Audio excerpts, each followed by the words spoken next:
Assalamualaikum teman-teman. Kembali lagi di Sentra Balok. Alhamdulillah hari ini kita ketemu lagi ya. Teman-teman, ada yang tahu tidak tema kita minggu ini apa ya? Ya betul, tema kita tentang mengenal diriku. Subtemanya adalah idolaku Rasulullah Shallallahu Alaihi Wasallam. Nah teman-teman, kenapa ya idolaku harus Rasulullah? Karena tauladan yang baik terdapat dalam diri Rasulullah teman-teman. Kita sebagai umat Islam harus meneladani beliau, karena Rasulullah itu orangnya sangat baik dan sangat sayang kepada umatnya, yaitu kita. Nah jadi teman-teman ya, jangan lupa ya, kalau teman-teman ditanya siapa idolaku, teman-teman jawabnya apa? Rasulullah Shallallahu Alaihi Wasallam. Nah teman-teman, tahu tidak salah satu kegemaran Rasulullah? Ya, Rasulullah itu suka sekali ke masjid. Karena waktu zamannya Rasulullah, masjid itu tidak hanya untuk sholat teman-teman, tidak untuk mengaji saja, tapi untuk bersosialisasi, berkumpul dengan para sahabat, menyiapkan strategi perang, dan juga bentuk kegiatan sosial lainnya teman-teman. Nah teman-teman, karena subtema kita tentang idolaku Rasulullah, kali ini Bu Elsa ingin mengajak teman-teman untuk melihat papan tulis Bu Elsa nih sebentar ya. Yuk kita lihat.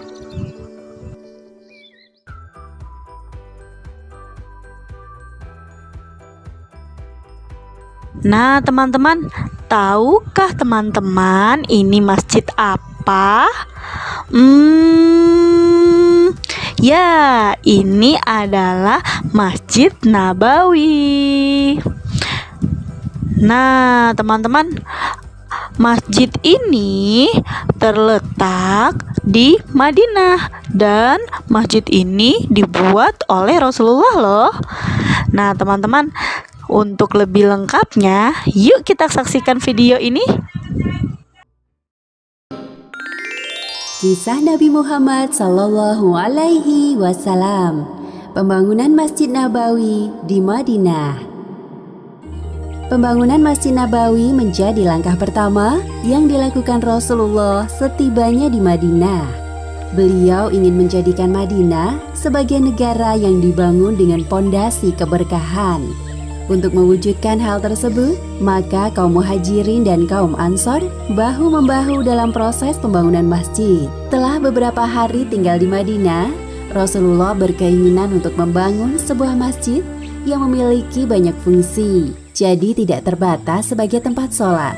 Namun, masjid tersebut bisa digunakan sebagai markas dakwah Islam di Madinah. Atas petunjuk dari Allah Subhanahu wa Ta'ala, unta yang dikendarai oleh Rasulullah menunjukkan lokasi tempat pembangunan Masjid Nabawi. Unta tersebut berhenti tepat di depan pekarangan rumah Abu Ayyub. Kemudian Rasulullah mencari pemilik tanah lokasi akan dibangunnya Masjid Nabawi. Ternyata tanah tersebut milik Suhail dan Sahil, dua anak yatim yang dirawat oleh As'ad bin Zurarah. Apakah kalian berdua pemilik tanah ini? Aku ingin membelinya untuk lokasi pembangunan masjid. Anda tidak perlu membelinya, wahai Rasul. Kami akan memberikan tanah ini kepada Anda dengan senang hati. Kali ini Rasulullah menolak hadiah yang diberikan kepada beliau. Hal ini dikarenakan Rasulullah ingin beramal menggunakan harta yang beliau miliki. Maaf sekali, kali ini aku tidak bisa menerima hadiah dari kalian. Setelah mencapai kesepakatan harga antar kedua belah pihak, akhirnya tanah milik Suhail dan Sahil resmi dibeli oleh Rasulullah. Sebelumnya tanah tersebut biasa digunakan sebagai tempat mengeringkan kurma. Keesokan harinya, Rasulullah memulai proses pembangunan masjid.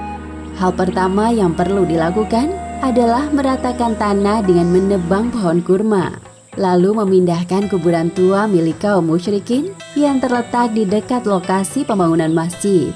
Selama proses pembangunan, Rasulullah turun langsung ke lapangan. Beliau membantu para pekerja dengan mengangkat bebatuan yang dijadikan pondasi masjid. Para sahabat yang menyadari perbuatan Rasulullah tersebut segera menghentikan beliau. Namun beliau tetap bersikeras untuk membantu. Tidak jauh dari lokasi pembangunan, beberapa pekerja tampak ada yang lesu dan tidak bersemangat. Hai, kawan, lihat yang dilakukan Rasulullah itu. Aku sungguh merasa malu pada diriku sendiri sekarang.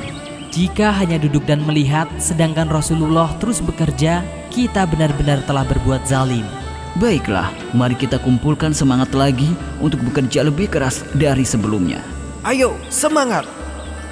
Mereka mulai bersyair untuk menambah semangat dalam bekerja. Rasulullah juga terus memompa semangat para pekerja dikala semangat mereka mulai mengendur. Sesungguhnya, pikulan orang-orang yang bersusah payah dalam membangun masjid lebih baik dari pikulan orang-orang yang membawa kurma dari Khaybar. Ya Allah, tidak ada kehidupan yang lebih baik daripada kehidupan akhirat. Maka, berikan rahmat dan ampunan bagi kaum Ansor dan kaum Muhajirin. Seorang sahabat bernama Amr bin Yasir menarik perhatian beliau. Ia terlihat bekerja lebih keras daripada sahabat yang lain. Wahai Amr, mengapa engkau tidak seperti teman-temanmu yang hanya mengambil satu buah batu bata? Aku menginginkan pahala lebih dari Allah, wahai Rasul. Wahai putra Sumaya, orang-orang mendapat satu pahala, engkau mendapat 2 pahala.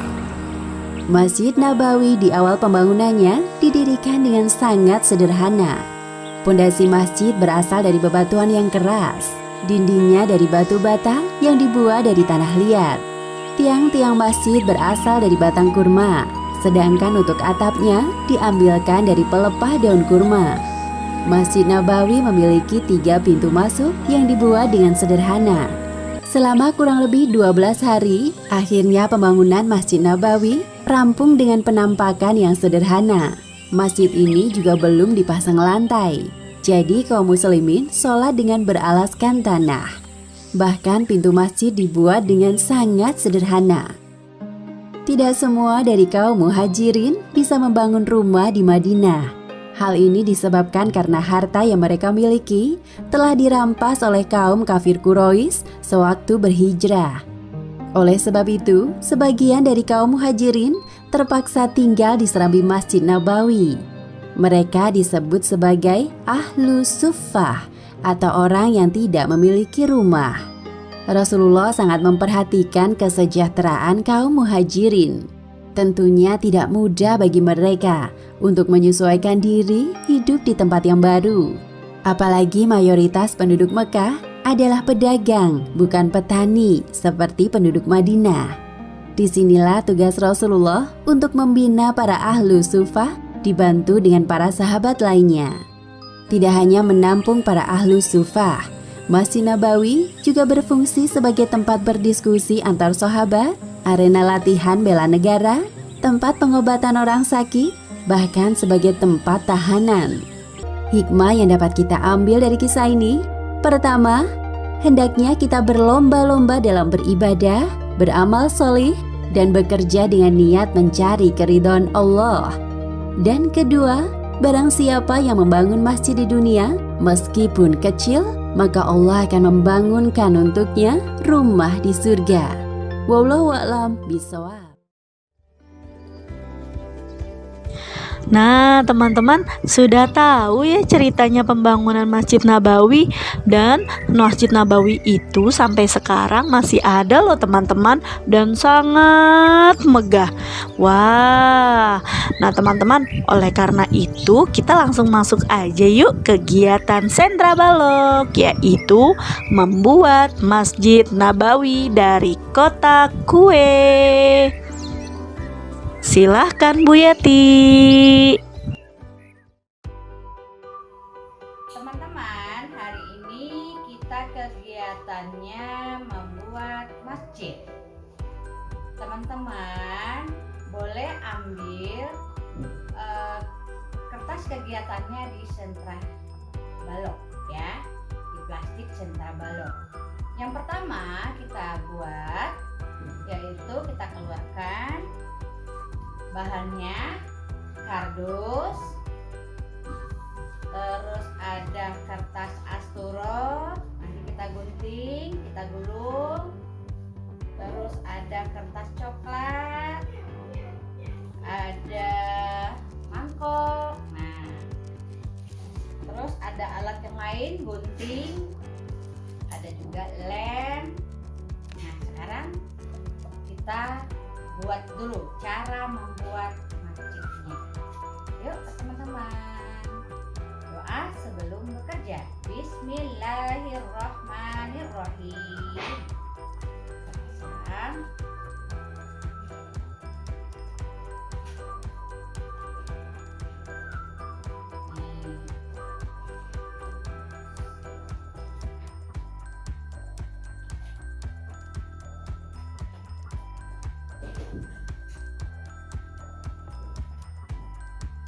Jadi teman-teman nih ya, terus buat kubah depan, kubah samping nih, buat samping ya, nanti ini ada 4 biji.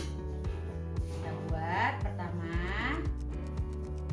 digulung ya, seperti ini ya, dilem nih buat silinder nih, seperti ini kita kasih lem. Nah bubur sudah jadi, ada 4, 1, 2, ini 3, 4. Nah ini kita bikin udah jadi 4. Terus kertas coklatnya ini ada mangkok buat kubah atas, kita tutup dengan plastik coklatnya, kertas coklat. Caranya seperti ini ya teman-teman ya. Nih.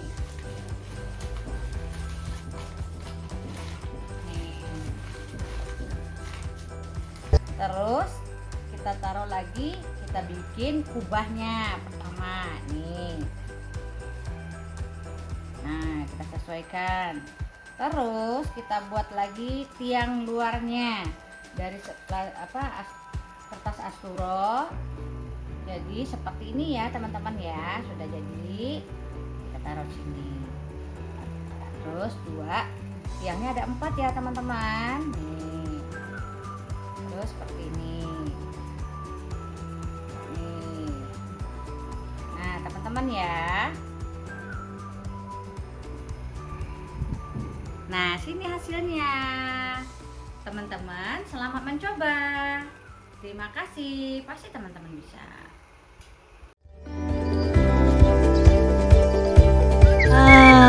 Ternyata mudah ya membuat masjidnya. Yuk teman-teman mencoba. Nah jangan lupa ya, kalau sudah ada hasilnya difoto dan dimasukkan ke link Sentra Balok. Terima kasih teman-teman. Dadah. Wassalamualaikum warahmatullahi wabarakatuh.